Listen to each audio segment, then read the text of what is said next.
boa noite a todos, né? Hoje a gente vai fazer o estudo do capítulo 7 do livro Os Mensageiros, A Queda de Otávio.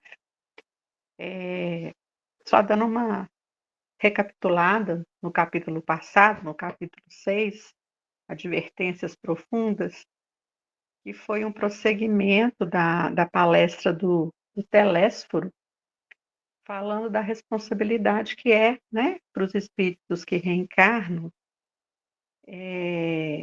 o tanto que eles têm que abdicar de um monte de coisa, que eles têm que ser responsáveis, e tem até um trechinho aqui do parágrafo que fala que centenas de companheiros partem daqui, né, lá do Ministério das Comunicações, aliando necessidade de resgate ao serviço redentor, mas ainda não conseguimos os resultados desejáveis.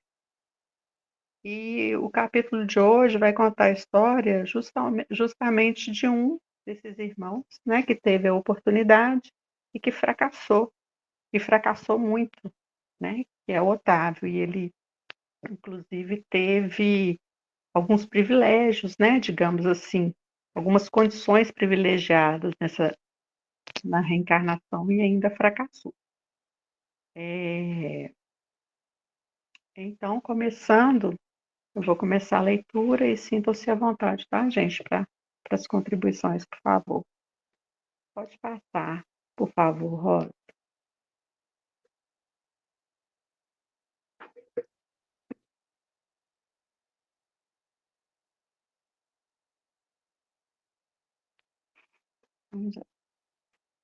A ausência de Aniceto deu ensejo a palestras interessantes.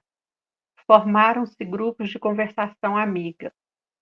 Impressionado com as senhoras que haviam solicitado providências para Otávio, pedi a Vicente me apresentasse a ela. Não que me movesse curiosidade menos digna, mas desejo de alcançar novos valores educativos sobre a tarefa mediúnica que a palavra de Teréfilo me fizera sentir em tons diferentes. Então, André se interessou pelo caso como um interesse mais, digamos assim, didático, né, de aprendizado mesmo. E lembrando lá do outro livro que a gente estudou, né, do Nosso Lar, que Dona Laura falava para ele, orientou ele a tomar cuidado com a curiosidade. Então é por isso que ele fala aqui, e não foi movido pela curiosidade menos digna. O amigo atendeu de boa mente. Em breves momentos, não me achava tão só à frente das irmãs Isaura e Isabel, mas do próprio Otávio, um pálido senhor que aparentava 40 anos. Também sou principiante aqui, expliquei, e minha condição é a do médico falido nos deveres que o senhor lhe confiou. Foi o que André falou para ele, né? Otávio sorriu e respondeu: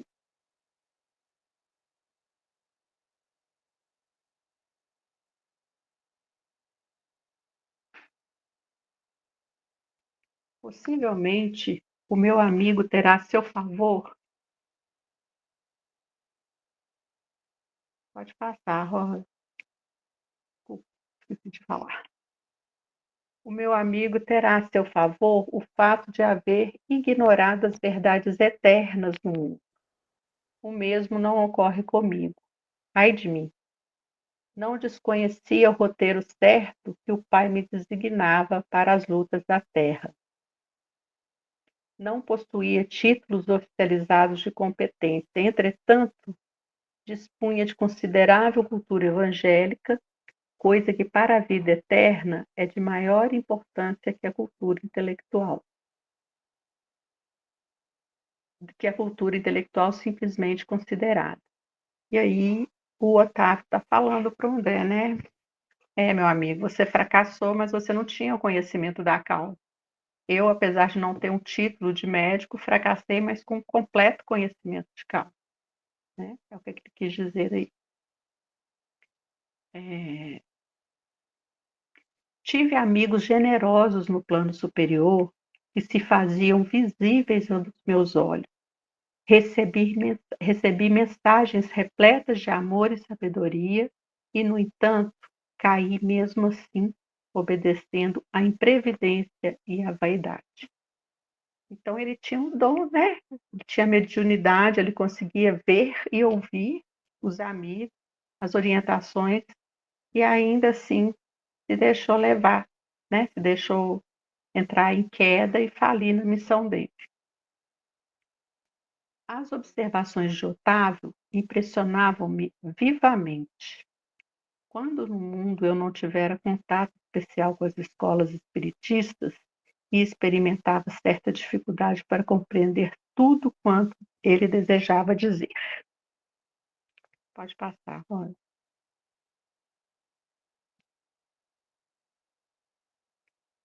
As tarefas espirituais tornou o interlocutor algo acabrunhado. Ocupam-se de interesses eternos, e daí a enormidade da minha falta. Os mordomos de bens da alma estão investidos de responsabilidades pesadíssimas.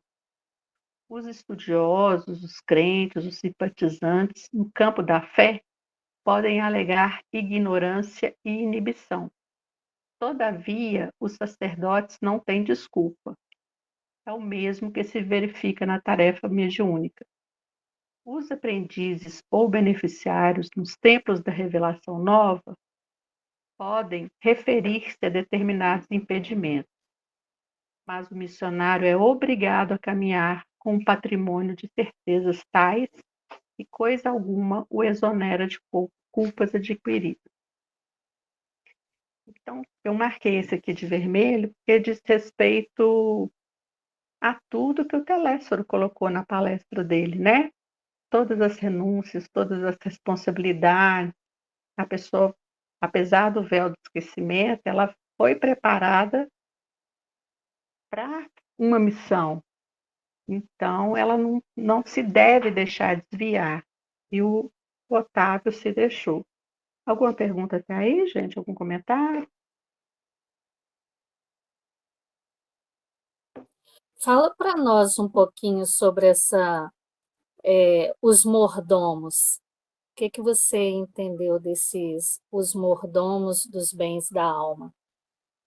São os cuidadores, né, dos bens da alma, os espíritos, no meu entendimento, tá, gente? No meu humilde entendimento. Eu entendi que são os cuidadores, as pessoas que são preparadas lá no Ministério da Comunicação e que vão ter todo um suporte, todo um cuidado para executar a missão deles aqui. Por isso eles têm muita responsabilidade, tá certo?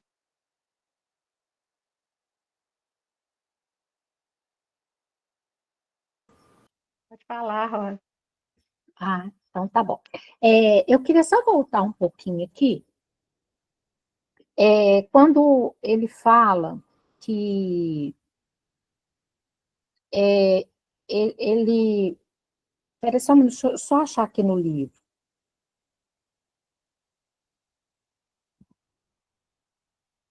Ele fala que ele não teve a oportunidade, né? Ele teve, o André fala que, diante das observações de Otávio, né, ele percebeu que, quando aqui no mundo, ele tinha muita dificuldade para saber dessas verdades espirituais, porque ele não teve essa oportunidade, eu acredito que todos tenham, ele não teve, talvez, essa preocupação em procurar essas verdades, né? Que ele fala assim, quando no mundo eu não tivera contato especial com as escolas espiritistas e experimentava certa dificuldade para compreender tudo quanto ele desejava dizer. E assim eu acredito que somos todos nós. Nós, diferentemente dele, estamos agora, nesse momento, podendo nos apropriar dessas verdades, né? No momento que a gente assume a doutrina espírita, a gente vai sendo orientado a estudar, a compreender, a aprender, a se instruir. E a gente percebe uma diferença muito grande nisso aí. Eu percebo uma diferença muito grande. Porque quando as coisas vão acontecendo na vida da gente, das pessoas, a gente vai tendo uma fundamentação, a gente vai tendo um ponto onde assentar nossos sentimentos, nossas ações a partir daquilo que aconteceu. Uma forma de, eu falo que a doutrina é consoladora mesmo. A partir do momento que a gente vai aprendendo, a gente também vai aprendendo a se autorregular, a se policiar, a resignar. A gente entende que é necessário, que tudo vai passar, que tudo passa. Se aquilo aconteceu, é porque foi permissão divina. Então, a gente vai se apropriando de tantas coisas, tantos conceitos, tantos modelos de Jesus, dos amigos espirituais, que a gente vai levando as coisas de uma forma mais tranquila, ou pelo menos assim, não tão carregadas, né? Então, olha, gente, esse momento que nós estamos podendo aqui estudar, esse momento que nós estamos podendo buscar, esse momento que nós estamos podendo aprender sobre as verdades espirituais, sobre o mundo verdadeiro nosso, nossa verdadeira pátria, né? Que nós estamos aqui numa experiência no corpo, mas que nós não somos daqui. Aliás, nós não somos de lugar nenhum fixo, né? Nós vamos caminhar por planos e planos aí, se Deus quiser, né? Então, eu achei, assim, uma importância da gente frisar essa parte aqui, para a gente ver o tanto que nós estamos tendo, né, de oportunidade de poder conhecer, porque os amigos desencarnados que comparecem nas reuniões, eles falam, assim, a grande maioria fala assim, mas eu não sabia de nada disso. Realmente, eu fico pensando que é como uma pessoa alfabetizada e uma pessoa que não é alfabetizada.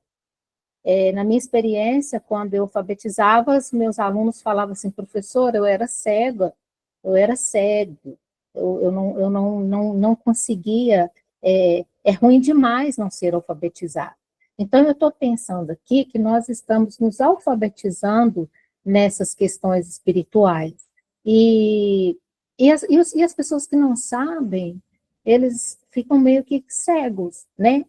Eu fico, às vezes, imaginando o que eles entendem, né? O que estão fazendo aqui? Por que estão aqui? Por que as coisas acontecem? É muito vago, né? Então, eu só queria assinalar isso, tá? Renata, pode falar, pode continuar, por favor. Ô, Rosa, isso que você está falando é muito bacana, porque levanta várias questões para a gente, né? Deixa evidente para nós que a situação do Otávio ela é muito mais dramática do que a gente pode imaginar. Porque é o André que está falando, né? Ele está impressionado porque ele não teve contato com essas noções de espiritualidade quando ele estava encarnado, o André. Mas essa não é a realidade do Otávio, né? Então, o Otávio tem muito conhecimento espiritual. E é o que eu vou contar isso para todo mundo aqui, caso quem esteja presente ainda não tenha percebido, essa já não é mais a nossa condição, porque nós estamos em quantos aqui hoje? 8? Nós 8. 14, não, 14, Renata. 14. Nós Desculpa. estamos hoje com um número muito bom de pessoas. Muito bom. Nós estamos em 14. Nós somos 14 pessoas que já conhecemos a verdade. E o André Luiz, no livro Agenda Cristã, ele fala que se nós temos uma semana de conhecimento evangélico cristão, nós não podemos mais dizer que não sabíamos. Então, nós já sabemos, né, gente? E torna muito mais doloroso observar a narrativa do Otávio, que é uma narrativa muito dolorosa, é uma narrativa de quem está abrindo o coração para a gente, né? Para que a gente aprenda com os erros dele, porque ele está contando para o André e está contando para a gente. Então, não nos cabe julgar a ele. Muito ao contrário, nós precisamos ser extremamente agradecidos a esse espírito por estar compartilhando uma vivência dele conosco. Não para a gente fazer juízo de direito e julgá-lo, mas para que a gente aprenda com a queda dele e a gente tenha forças para não cair, porque a queda dele está muito próxima de nós.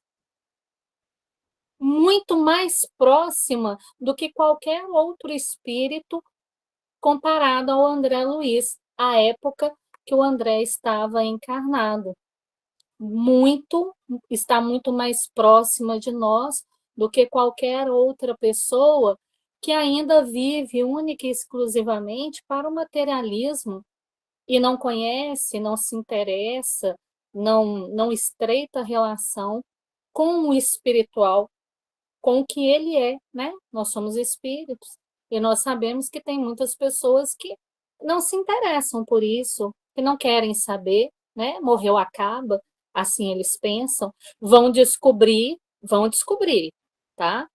Quando desencarnarem, vão descobrir que não é assim. Mas a medida desses espíritos é diferente, muito diferente, em proporção e impacto do que para nós, por exemplo, que conhecemos e não operamos de forma significativa a nossa vida com o que a gente já tem à disposição. Nós não podemos dizer jamais que não vimos, que não ouvimos e que não entendemos. Claro que para cada um que entende, o nível de compreensão é diferente, né, gente? O nível de compreensão é diferente. Porém, a partir do momento que conhecemos e nos reconhecemos na condição de filhos de Deus e ouvimos e buscamos compreender o que Jesus vem ensinar para a gente como boa nova, a gente não pode dizer que somos ignorantes. A gente vai poder dizer, dentro da nossa perspectiva de vivência, olha, isso eu não compreendi dessa forma, eu não tinha essa profundidade, aí sim. E cada um responderá por isso, né? Mas não saber, nós 14 aqui, 14 bis, não podemos dizer mais. Obrigada, Elaine. Então, vamos lá. Elaine, posso falar aqui antes de você passar para frente? Pode, claro. E agora eu vou me referir a esse pedacinho que você marcou de vermelho aqui, dos mordomos. E a Renata perguntando o que seriam esses mordomos, né? Eu também entendi que os mordomos são essas pessoas que trazem para nós, os mordomos de bens da alma, né? São os que trazem para nós os bens que Jesus deixou para nós, né? Que traz a palavra, que traz o modelo, que traz a verdade. E eu entendi por esses mordomos os pastores, os padres, as pessoas que estão mais à frente na casa espírita palestrando, que já estão, talvez um pouco, né? Eu digo talvez porque às vezes a pessoa não tem tanta diferença do outro, mas ela tem uma condição já melhor para poder estar falando, já conhece um pouco mais, né? E aí me chama a atenção que eles estão investidos de responsabilidades pesadíssimas. E aí eu fico pensando, diante disso, olha, essa responsabilidade pesadíssima, eu entendi como responsabilidade que ele já trouxe, né? De vidas passadas, de outrora, que nessa reencarnação ele precisa compensar aquilo que ele fez, né? Que não foi bacana. Então, mas também imagino que a responsabilidade dele diante aqui desse público para quem ele fala, das pessoas, dessa igreja que ele conduz, dessa casa espírita em que ele está ali palestrando, diante dessas pessoas que o estão ouvindo, eu imagino que ele tenha uma responsabilidade pesadíssima também, né? Então, literalmente é pesado, porque imagina quantas ilusões, né, nós somos capazes de desenvolver no outro a partir de nossas falas, a partir de nossas pregações, a partir do nosso orgulho, daquilo que a gente deseja conquistar, daqueles dogmas, né, que a gente já está preso neles, e aí eu acredito naquilo e eu faço com que o outro não possa pensar, refletir, mas que ele também acredite naquilo que eu falo. Então, a gente fica pensando, né, como tudo é muito sério, né? Então, eu entendi dessa forma. Talvez a Renata possa confirmar para nós ou acrescentar algo a respeito desses mordomos aí, que é um parágrafo muito importante aqui nesse capítulo. Obrigada, Rosa, mas a linha de pensamento que eu também compreendi é essa, né? Porque se a gente for pegar o profissional mordomo, que é o exemplo, né, que o André coloca aqui, o mordomo, quem que ele é? Ele é um administrador, não é? Ele é o administrador de uma casa, de uma empresa, ele é um supervisor. Então, o mordomo, o administrador de bens da alma, eles estão investidos de responsabilidades pesadíssimas. Aí a gente vai ver qual que é o serviço do mordomo em uma casa, em uma empresa, né? Ele tem que gerir aquele ambiente. Está sob a responsabilidade dele, né? Pessoas e situações muito mais complexas, porque ele detém um conhecimento maior. Ele detém um conhecimento da administração daquele ambiente, da administração daquelas pessoas, das necessidades que estão envolvidas, que se manifestam naquele ambiente, sobretudo para atender com mais diligência e mais prontidão o que é correto dentro daquele serviço. Então, o conhecimento dele é a baliza para o desenvolvimento dele, né? Para ele apresentar o serviço dele. Ele tem um conhecimento. Aí, se a gente for lembrar do profissional mordomo, para uma pessoa ser um mordomo, ela tem que fazer um curso intensivo. É uma faculdade, tem faculdade de mordomos, né? Então, é uma coisa assim, muito intensa. E aí, como ele começa a dar esses exemplos, ele dá vários exemplos para a gente, né? Ele usa esse profissional administrativo, que é o mordomo, que ele fala que sobre ele tem responsabilidades pesadíssimas, e tem mesmo, porque ele tem um conhecimento que os outros não têm. Então, ele não pode alegar desconhecimento dentro daquilo que ele tem conhecimento, né? Aí ele vai dizer o seguinte aqui mais para a gente. Você me permite, Elaine? Claro. Ele vai dizer assim: os estudiosos, nós, os crentes, nós, os simpatizantes, nós, no campo da fé, podemos alegar ignorância e inibição. A gente pode fazer isso? Nós podemos fazer isso. Nós podemos fazer isso. Nós somos estudiosos, né? Somos pessoas crédulas dentro do que a gente está abraçando, somos simpatizantes e dentro da nossa fé a gente caminha bonitinho aqui. Mas a gente ainda, como as nossas pernas não são firmes ainda, né? Não são firmes, nós podemos alegar uma certa ignorância com determinadas coisas, certo desconhecimento e uma certa vergonha, uma inibição. Não sei se eu vou, se eu posso, se eu devo. Nós podemos fazer isso, Nós podemos, porque nós ainda estamos ainda naquela categoria dos que estão estudando, dos que estão buscando, né, esse aperfeiçoamento que nós não temos ainda dos mordomos. Nós estamos buscando esse aperfeiçoamento. Mas os sacerdotes, que aí ele já muda, né?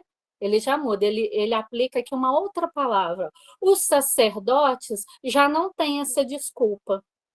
Ele volta a dizer: quem tem conhecimento não pode usar essa desculpa de ficar, eu não sei, eu não sei, eu não sei. Porque lembra no capítulo passado que o Telésforo estava falando, né, de trabalhadores que reencarnam e deixam suas tarefas, ficam inibidos, ficam temerosos, né? Mas, assim, foram pessoas preparadas para estar ali, para realizar aquilo, né? Não pode deixar o ferrugem amontoar, tem que estar sempre em movimento, tem que ser diligente.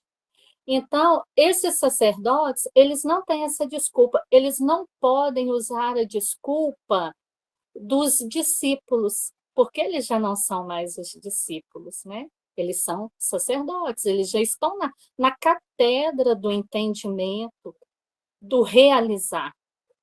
E ele diz mais: é o mesmo que se verifica na tarefa mediúnica. Aí ele vai colocando para nós diferentes formas da gente compreender a mesma situação. Ele vai fazendo uma apanhada, ele vai caminhando conosco, com o nosso entendimento, dentro da personalidade de um profissional, dentro da personalidade de um sacerdote, dentro da personalidade de um trabalhador mediúnico, né? Então, ele diz assim, ó, os aprendizes ou beneficiários aprendizes, quem está indo aprender, quem está indo buscar, quem está indo realizar. Beneficiários, né? Ou beneficiários, aqueles que só estão ali para receber alguma coisa, algum lenitivo. Se alguém lembrou de alguma casa espírita, é isso mesmo, né? Que só vai buscar naquele momento. É um beneficiário. Ele quer se beneficiar, mas ele não quer se comprometer. Os aprendizes ou beneficiários nos templos da revelação nova, que é o Espiritismo, que é o que os Espíritos vêm trazer para nós como esclarecimentos, né? Podem referir-se a determinados impedimentos. Podem referir-se a determinados impedimentos. Podem alegar quaisquer desculpas. Podem, né? Mas aquele que é missionário, que está imbuído, que está investido, que está vestido da responsabilidade, do compromisso, esse é obrigado a caminhar com um patrimônio de certezas tais que coisa alguma o exonera das culpas adquiridas. Então, o que ele está dizendo? O missionário, ele não tem o lenitivo daquele que está na condição de aprendiz ou naquele que ainda está na condição de beneficiário, que só quer usufruir. O missionário, ele não pode usar essa desculpa, porque ele está imbuído de uma compreensão que é dele, que está nele. Ele, né, se capacitou em um centro de mensageiros, que a gente tem que lembrar que o centro de mensageiros está dentro do Ministério de Comunicações, vocês se lembram, né? O Ministério da Comunicação é uma coisa gigantesca, e o centro de formação está dentro do Ministério. Então, essas personalidades aqui, ó, o mordomo, né, usando a figura que ele está falando, o missionário, ele se capacitou lá. Por isso que para o Otávio é tão doloroso. Obrigada, Elaine. Nada. E a gente vai ver aqui mais na frente que é doloroso mesmo, porque ele estava muito, muito, muito preparado, né? Foram vários preparos, várias, digamos assim, regalias que ele teria, né? Mas vamos seguir aqui que a gente fala. Aí o André pergunta para ele: mas meu amigo, que teria motivado seu martírio moral? Noto-o tão consciente de si mesmo, tão superiormente informado sobre as leis da vida, que me custa acreditar se encontre necessitado de novas experiências neste capítulo. Né? Então, o André julgou que ele já tivesse, assim, num patamar bem acima dos outros, né? Pode passar, Rosa, por favor.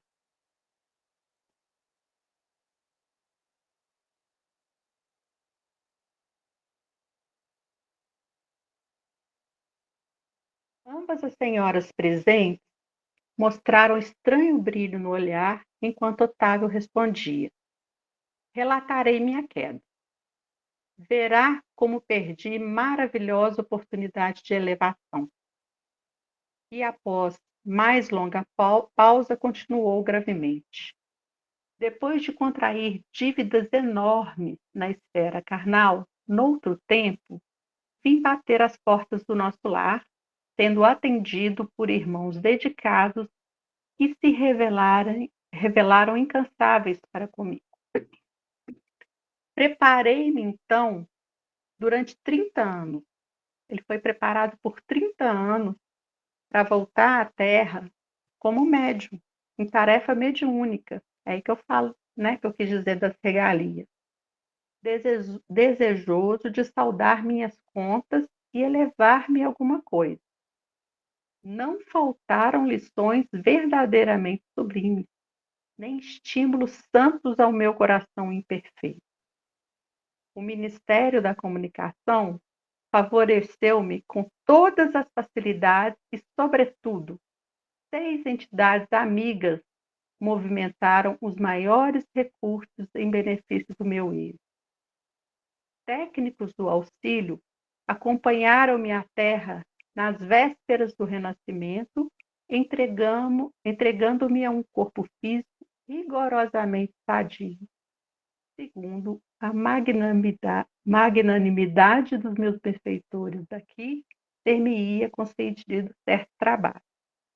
Então, ele, né, o que a gente falou, ele se preparou por 30 anos, né, recebeu a dádiva da mediunidade, recebeu um corpo sadio e ainda tinham 6 irmãos, né, imbuídos com ele na tarefa.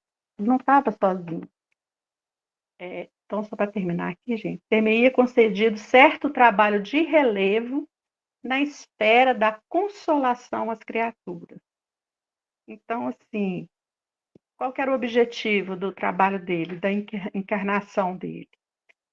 Consolo das criaturas, atender os irmãos ignorantes, perturbados, infelizes, né? E foi dado para ele as condições para ele trabalhar nisso. Tá? Algum comentário, gente? Seu microfone, Renata. Eu gostaria. Voltando aqui um pouquinho, né, quando o André fala, né, das senhoras que estavam presentes e que elas mostravam um estranho brilho no olhar, eu fiquei pensando, né, nesse estranho brilho no olhar, é uma coisa assim tão característica de quem divaga, né, divaga no tempo, volta naquela história, porque eram espíritos que acompanharam essa trajetória dele, né? Essa queda. E eu fico imaginando, justamente quando a gente se depara com alguma coisa assim, a gente se depara não, a gente se lembra de alguma coisa que foi realmente amarga, dolorosa, né? Eu vejo que os nossos olhos, ou se a gente observar alguém dentro desse contexto, os olhos da pessoa brilham de forma diferente, porque a mente dela leva ela para aquele lugar, né? Então, faz todo um trajeto de retorno àquela história. Então, é muito interessante quando o André coloca isso aqui, né? Ele, ele vai haver um relato e essas companheiras voltam no tempo, né? Vislumbrando o que aconteceu ali, né? Todo aquele cenário que era para ser de luz, né? De brilho, de vitória, e se tornou de dor, né? De perdas. Claro que a gente, na condição de espírito, a gente sabe que essa perda ela tem uma cara de derrota, mas ela serve como piso para a gente em outras situações, né? A gente vai pavimentando o caminho da gente com as nossas quedas. Claro que o ideal seria que nós não caíssemos sobre os caminhos que a gente já conhece, né? Porque ele veio de uma história de dificuldade, de queda anterior, né? Aí ele vem para essa encarnação e ele queda novamente, possivelmente em caminhos aonde ele já tinha condições de não cair. Mas a gente faz essas escolhas, né, tristes, e aí fica qual que é o resultado da conta? Deus nos dá a oportunidade de reescrever a história e a gente começa, né? Recomeça daquele ponto, daquele marco.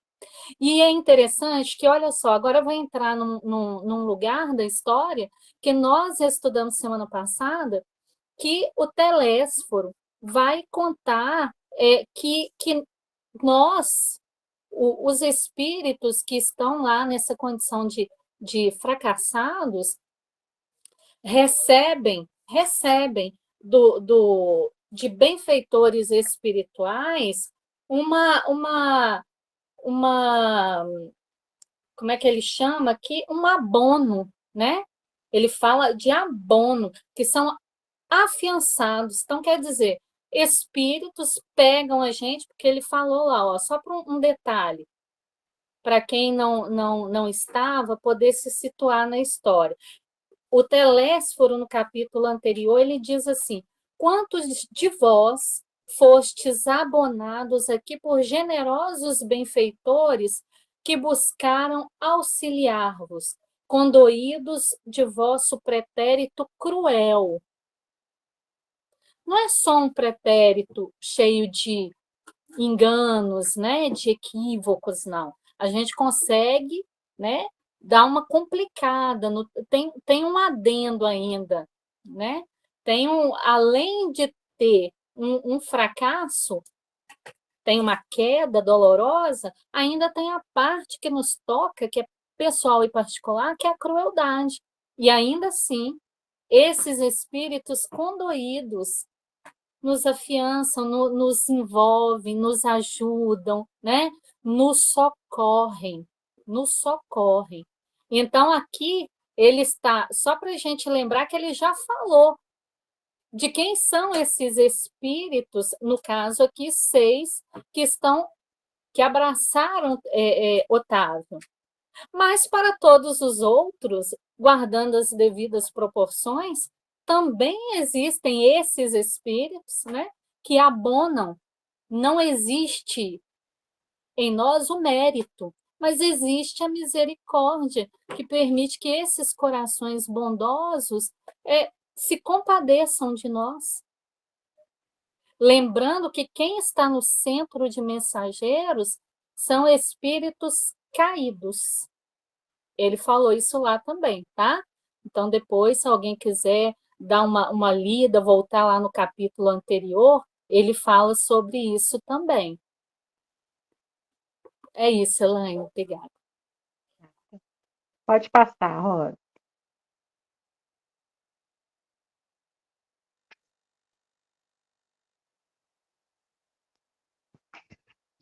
permaneceria junto das falanges de colaboradores encarregados do Brasil, animando-lhes os esforços e atendendo a irmãos outros, ignorantes, perturbados ou infelizes. O matrimônio não deveria entrar na linha de minhas cogitações. Era uma condição para ele ter êxito na missão dele. Ele não deveria casar, né?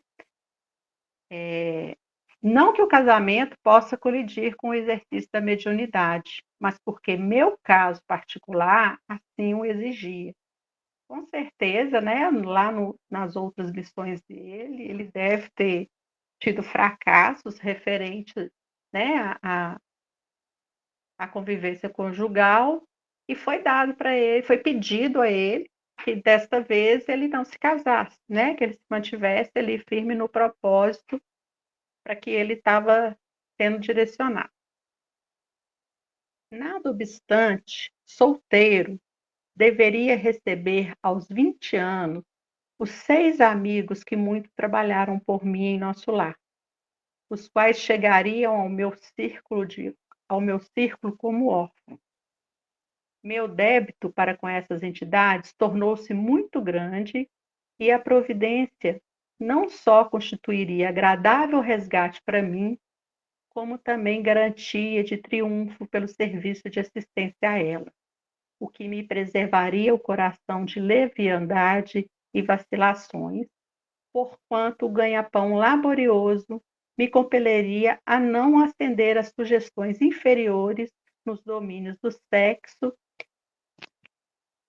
e das ambições incontidas. Ou seja, ele não deveria se casar, né? Aos 20 anos chegariam para ele os 6 irmãos que o apoiaram no plano superior, para ele acolher, trabalhar e cuidar deles, né? E aí, então, ele ficaria envolvido com o trabalho do cuidado e do sustento e não se deixaria levar pelas tentações. E aí a gente percebe, né, pelas minhas leituras que eu tenho feito, que o acolhimento a um órfão é uma das missões mais sublimes, né, sobre a visão de Jesus. Tem até um trecho aqui no livro Evangelho segundo o Espiritismo, no capítulo 13, que fala: quem estende a mão a uma criança abandonada é agradável a Deus, porque demonstra compreender e praticar a sua lei. Lembrai-vos também de que, frequentemente, a criança que agora socorreis vos foi cara numa encarnação anterior. E se o pudesses recordar, o que fazeis já não seria caridade, mas o cumprimento de um dever. Então, estava dado para ele o caminho, né? Foi dado para ele um corpo sadio, os auxílios das 6 pessoas, o preparo de 30 anos, foi dado para ele o objetivo, que era, né, o socorro às pessoas, e algumas condições que ele deveria seguir, né? Pode falar, Renata. Obrigada, querida. Então, a gente está observando aqui, né, Elaine, que não é um espírito, nem de longe, que pode alegar ignorância, porque olha o tamanho da responsabilidade. E Deus não coloca fardos pesados em ombros frágeis. Essa dinâmica de trabalho não seria oferecida a espíritos que não teriam condições de desenvolvê-lo, não é mesmo? Um espírito para abraçar essa proporção de trabalho é um espírito que tem em suas matrizes condições para isso. Condições para isso, né? Saiu quebrado, falho das encarnações anteriores, porque possivelmente norteou com mais valor o intelecto do que a moral. mas ainda assim é um espírito que tem uma bagagem muito grande de conhecimento para poder realizar isso. Porque olha só para você ver, seria concedido a ele um trabalho de certo relevo na esfera da consolação das criaturas. Gente, consolar criaturas parte do princípio que nós teremos que ser extremamente renunciantes à nossa vida. Renunciar para servir não é algo que qualquer espírito consegue. É uma das maiores dificuldades, porque as suas necessidades serão as últimas. E quando chegar no último lugar, tem que ver se sobrou alguma coisa para si e você ainda ficar feliz. A gente tem os exemplos, né, que ficaram para nós de Chico Xavier, Irmã Dulce e tantos outros anônimos. Eu estou falando dos conhecidos, mas renunciar não é uma tarefa fácil, porque consolar, eu me lembro que em uma entrevista foi perguntado ao Chico Xavier, Elaine, assim, depois da pessoa observar, né, ele um dia inteiro atendendo aquele mundaréu de gente que não acabava nunca. As pessoas não iam embora e numa época assim que as necessidades elas eram tão extremas que quem pergunta para ele fica tocado, né, de ver aquele trabalho todo por aquele homem tão aparentemente tão frágil e tão pacífico diante de toda aquela observação, né? E aí essa pessoa pergunta para ele assim: Chico, como que você consegue ficar em paz assistindo a isso tudo? Porque as pessoas, cada um queria tirar um pedaço dele na ânsia de ter os seus próprios problemas solucionados. Aí ele deu essa resposta, ele falou que enquanto ele não havia, não, ele diz que ele se colocou, ele aprendeu a se colocar na faixa de Dr. Bezerra de Menezes, porque enquanto ele não fazia isso, ele sofria demais, porque ele queria ajudar, ele queria resolver e ele não podia. Ele não podia, porque cada um tinha a sua história, cada um tinha as suas necessidades. Ele podia consolar, que é aquilo que está falando, né? Levar a consolação às criaturas. Então, ele só encontrou paz quando ele aprendeu a se colocar na faixa espiritual, vibração, de confiança e de fé de Dr. Bezerra de Menezes. Isso não é qualquer espírito que consegue isso. Nem mesmo ele conseguiu isso com tanta facilidade. Ele falou que ele levou anos para aprender a realizar isso, né? O que ele está falando? Eu aprendi com o tempo a colocar nas mãos de Deus o que a Deus pertence e fazer a minha parte. A minha parte era consolar. Então, olha só, esse espírito aqui, Otávio, ele vem imbuído, porque se a gente não observar que é um espírito que tem uma capacidade, a gente vai falar assim, nossa, gente, mas será que não errar a receita, não? Colocar em cima desse coitado um fardo pesado demais para as frágeis costas dele? Não, não. Ele era um espírito que conseguia realizar isso aqui, né? É, é, é, e além do mais, ó, ele permaneceria junto das falanges de colaboradores encarregados do Brasil. Gente, falanges de trabalhadores encarregados do Brasil, falanges de espíritos encarregados do Brasil. Olha a dimensão disso, né? E animando-lhes os esforços e atendendo a irmãos outros, ignorantes, perturbados ou infelizes. Guardando as devidas proporções, porque não é uma comparação, porque a gente sabe que a missão do Chico foi muito diferente dessa, né? Mas ainda assim com uma certa similaridade, né? Porque amparar, vamos colocar assim que ele fosse um espírito que viesse responsável para cuidar de um centro de pessoas com dependências químicas, pouquinha, numa cidade miudinha aí, de 20 mil habitantes, né? A demanda, o contexto de trabalho é muito pequeno, mas a dimensão do trabalho não. Vamos colocar que ele fosse realizar um serviço desse numa cidadezinha pequena, lá no meio do mato, desconhecida por todo mundo, né? Ainda assim seria um trabalho muito grandioso, porque reerguer irmãos caídos não é qualquer coração que consegue. Primeiro, tem que ser um coração que esteja liberto de julgamento, que não julgue. Ah, mas você está assim, né? Ferrou sua vida toda assim, que você não para de beber, bebe igual um gambá. Não é para quem fala assim, né? É para quem sabe acolher. Acolher espíritos caídos, perturbados, ignorantes, infelizes, não é missão fácil, gente. Não é missão fácil.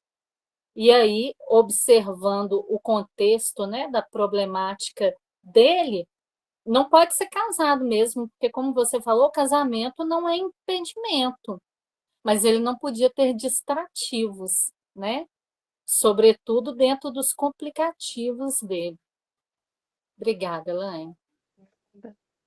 Fala, Rosa. Gente, eu lembrei muito de Divaldo, né? Quando eu li essa parte, porque Divaldo também veio com uma missão muito grande. Nossa, ele tem não sei quantos órfãos lá, né? Adotados por ele. E um trabalho grandioso, né? A Casa do Caminho, parece, né? E eu achei assim, muito interessante. E quando a Renata fala que você acolher para consolar, né? Para ajudar aquele irmão a carregar um pouquinho da, da, da cruz dele, da carga dele, que a gente sabe que ela tem que ser carregada, mas a gente sabe também que não é por isso que nós vamos deixá-lo à mercê do que for acontecendo, né? Então, quando a Renata fala que acolher aquele que está na dificuldade, aquele que chora, aquele que sofre, aquele que às vezes está sujo, que está fedorento, né? Aquele que, nossa, está na sarjeta. Então, assim, não é fácil. Exige muito amor, além, né, do conhecimento, do equilíbrio para poder acolher. Eu posso imaginar o tanto que esse espírito que faz isso caminha, né? E para ele fazer, ele precisa conhecer, estudar, ele precisa se equilibrar, ele precisa ter muita segurança e fé, né? Para que ele possa ajudar ali, caminhar lado a lado, sabendo, como a Renata disse, que não, eu não posso tirar essa cruz, esse peso dele, mas eu posso ajudá-lo de alguma forma, seja que forma for, né? Então, assim, é muito bonito isso, né, gente? É muito grandioso isso. Só pontuando isso aí, Elaine. E já falando para vocês que são 20 horas e 58 minutos. Ainda falta muita coisa, né? É, Muita Obrigada, porque você vai continuar a semana que vem para nós, vai ser uma delícia. E só, Rosa, lembrando uma coisinha dentro do que você acabou de dizer, que Jesus deixou para a gente um exemplo maravilhoso de como é que a gente caminha socorrendo na dor. Jesus teve essa experiência, né? Na Via Crucis, no Calvário. Quando ele cai, tem o Cirineu, né? O Cirineu que vai socorrê-lo. A priori, o Cirineu vai obrigado, né? Mas o Cirineu vai. E uma das coisas que eu acho mais interessantes na participação do Cirineu nesse trecho da história com o Cristo é que o Cirineu o ajuda, toma a cruz, né, para ele, e caminha um pequeno trecho até que ele se recomponha um pouco. Mas a Via Crucis não era do Cirineu, a Via Crucis foi imposta ao Cristo, né? Aquela prova era do Cristo. Então, o Cirineu entrega a cruz ao Cristo, né?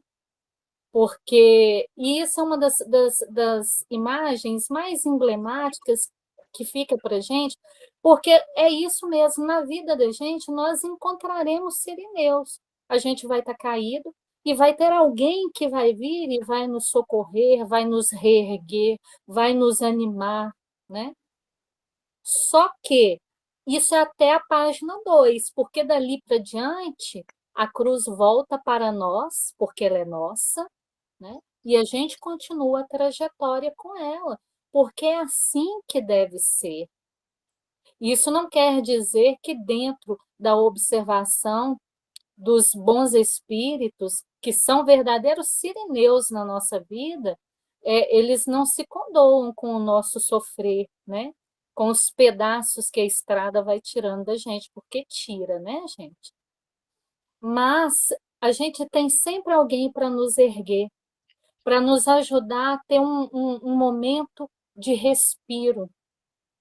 Eu acho que essa é uma das imagens assim mais bonitas que fica para mim, né, da Via Crucis de Cristo, com essa imagem de um socorro no momento extremo, mas em contínuo a isso, ele devolve, né? E Jesus continua o que era o seu testemunho, o seu ensinamento para nós. Lembrando que o Cristo não tinha aquele compromisso, né, de testificar aquilo como prova, como redenção. Aquilo foi uma oportunidade de nos ensinar. Da dor que nós infligimos ao Cristo com a nossa ignorância, ele tirou um ensinamento para a gente. Toda vez que a gente tiver caído, vai chegar um Cirineu. E é assim que é. Bom, podemos então parar por aqui, Elaine, e continuar na semana que vem? Podemos sim, eu até marquei aqui, a gente continua a partir do slide 7. Ok, então tá bom.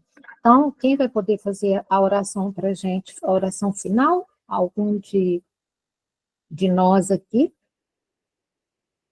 Se Eu faço, habilita? eu me Tá, habilito. tá bom, obrigada. Vamos agradecer a Jesus, ao nosso mestre querido, por esse momento de alimento espiritual, por esse momento em que nós nos colocamos mais juntinho dele, juntinho da espiritualidade amiga, que tanto nos conforta, que tanto nos socorre, que tanto se comprometem por nós, no nosso caminhar, na nossa história. Que o nosso amado Mestre Jesus possa continuar nos influenciando com a sua doçura, com a sua personalidade docíssima e agradável ao nosso espírito. Que os nossos benfeitores amigos possam estar cada vez mais juntos e próximos a nós, e que nós possamos ouvir a voz, o aconselhamento desses bons amigos, não entregando à irresponsabilidade e ao amanhã a nossa parcela de compromisso e de responsabilidade que assumimos hoje, que assumimos agora. Porque nós dizemos a Jesus e aos bons espíritos que é com eles que nós desejamos caminhar. Então, nós estamos sendo preparados para esse caminho. E que Ele nos abençoe, nos fortaleça e que nos mantenha sempre unidos, no mesmo nível de interesse, de vontade de caminhar e de crescer para os braços de Jesus. Que assim seja e até a próxima semana. Que assim seja. Assim seja. Obrigada. Boa noite, gente.